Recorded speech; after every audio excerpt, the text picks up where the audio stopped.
Alright guys, so now we're gonna dive in to the Volkswagen Passat wagon. I know that's kind of a mouthful, Volkswagen Passat wagon.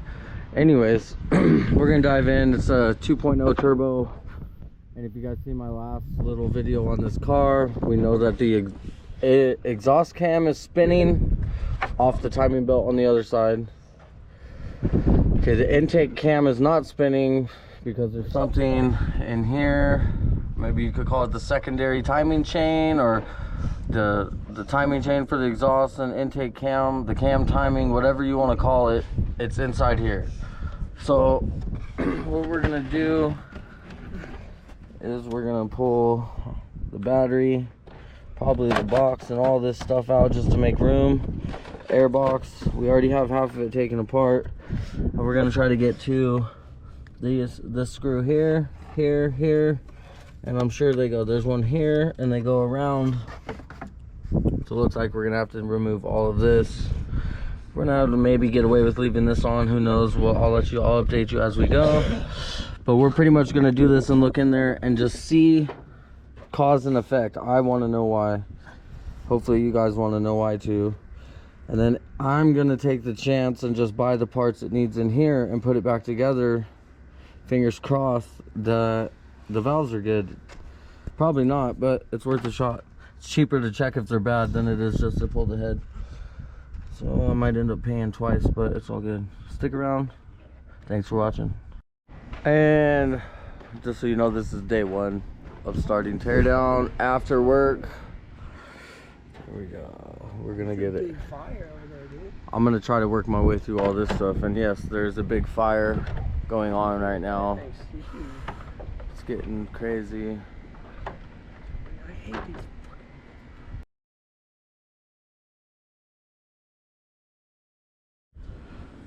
Alright, so I went ahead and did exactly what everyone said not to do, and about a new adjuster, sprocket, tensioner, or vice versa, whichever way you call it. And I got the chain right here. We got it at top dead center, all set up. I'm gonna go ahead and just put it back together, and we're gonna see if it runs. I'm gonna need a new bolt, so we're gonna have to wait for another one of these. This one's all chewed up. Yeah, a little hard time getting that out. Ended up just hammering a T55 in there, and it came right out. So I'm gonna remove this right now. There's 3 bolts. There's 3 bolts right there. We're gonna pull that out. We're gonna put the new one on. Then we're gonna put the chain around this, and then around that. For those of you that don't know, this little notch lines up in this notch right here, which is right there, and then you kind of just put it together with the chain on both sides. So I'm gonna go ahead and do this real quick, and we'll be right back. All right, so got that on, got this on. So what you do, pretty much top dead center over here, to make the cam should look something like that. Get this cam pointed 180, so it's like they're gonna face each other right here. These little cutouts facing each other. And when you go to put this on, grab the cam over here and kind of wiggle it forward just a little bit to turn it and line the sprockets up, get that on. I mean, right now what I could do is just put that bolt back in, just temporary, just not, you know, not too tight to where I can get it back out easy. And I could do a compression test on each cylinder, and that'll tell me right then and there if any valves got damaged when this chain broke the last time. I might do that right now. I'm gonna take a break for a second. We're gonna see how I feel in a minute. I might come out and just pop that bolt in, just so you know, snug tight, and then just check for compression, because if we got compression on all 4 cylinders, the valves are good and we did it right, and it should fire right up. And if that happens, I'm probably going to spend all night putting it back together. So let me go get something to drink, take a break, and then we'll come right back. All right, so we already did the first one. It was way over good. So ready for cylinder 2, go.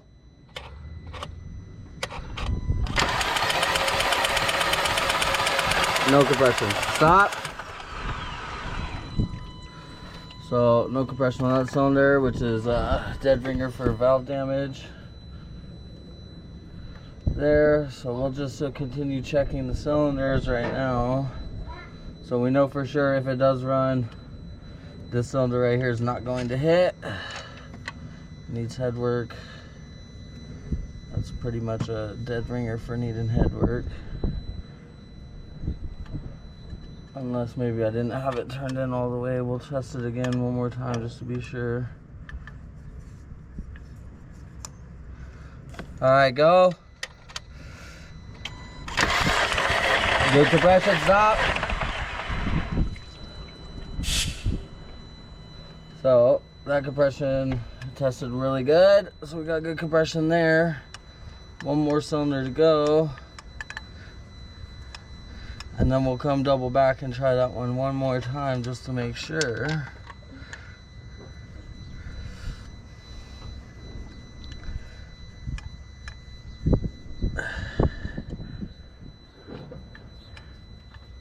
All right, go. Stop. So good compression on 3. So let's double back to that one just to make sure that I had it all the way seated. So is this one? Hey, no, what is that? Oh. God, he had to put his mouth. Okay, we're gonna try it one more time. I got it in his mouth. Sucking on it. He'll be alright.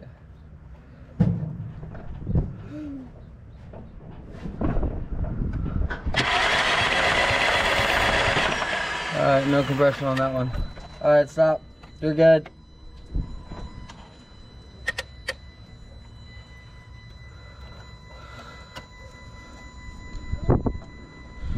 So now we know there is definitely damage on this cylinder right here of some kind.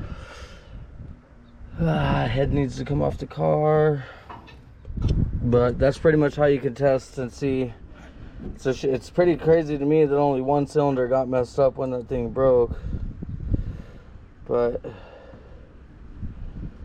so I'm just wondering if it's worth putting back together and just have a car that needing head work that runs. And then that way, if someone did want to buy a car that needs head work, they could at least see that the transmission works and all that stuff. So I'm assuming it's definitely a bent valve though. So I hope this was helpful. Don't forget to like, comment, and subscribe.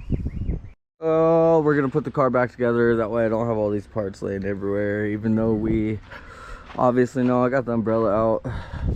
But even though we obviously know that there is more than likely valve train damage, with how loose this is, this valve's probably bent. So this one's loose as well, and this is the one with 0 compression. So we know that, but I'm just gonna get it back together, and just because I feel like it, I'm gonna fire it up and we're gonna listen to it to get the attack away right there. But whatever, at least now I know it does need head work. I can at least put it back together so I don't lose any bolts or anything like that. And then either when I feel like coming back around to do the head, or I don't know, junk the car because of the head, whatever I end up doing, we'll figure it out. Alright, there, it's all back together. The only thing I'm not sure of is if this hose just sits there and the vacuum really holds it on or not, but we'll figure that out right now. Let's see. Mom, try to start it. Let's see what it does.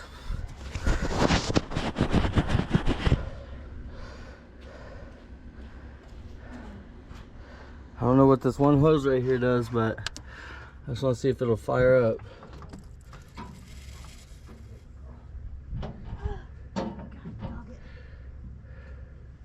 Keys in it and everything like that? Yeah, it's in the center console.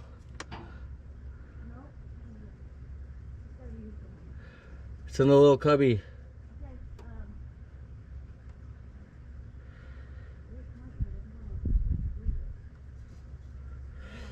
You just slide it in the dash.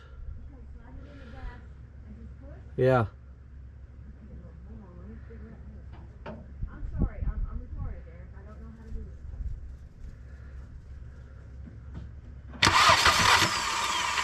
Yeah. Keep trying it.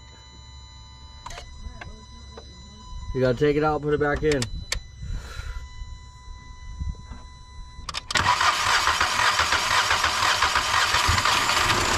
Alright, stop. Let it run.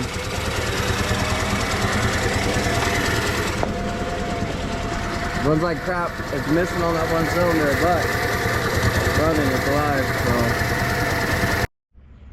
Alright guys, so as we know, cylinder number 2 on the Volkswagen has a bent valve from the secondary chain braking. So I tried to just drive it to the store anyways, just to drive the car, just because that's me and I do dumb shit. But what happened was, now since I drove it to the store, which is why you don't run a car with a plastic intake manifold and a stuck valve, I guess it's blowing fire out that open valve. Hi baby, I love you. I love you too.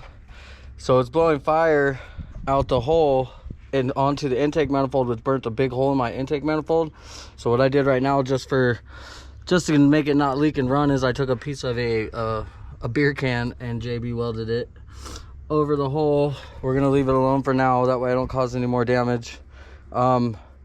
Eventually I got to pull the head obviously and do some valve work, and now get the new intake manifold. So don't do what I do, because sometimes it costs you more money. I might just sell the car to someone who's willing to fix it, because I really don't have the time to be taking the head off this car and doing all that with everything else I got going on, or you know, whatever. So I'm gonna see if someone wants to buy a car that needs a head. But yeah, so there it is, the catastrophe of the Volkswagen Passat, a little 2.0 turbo. But at least I got it running, at least I got to drive the car, so there's that. It's a total loss on the money I got in it, but it was fun. I got to learn a lot. So yeah, don't forget to like, comment, and subscribe if you want to watch me waste a bunch of money.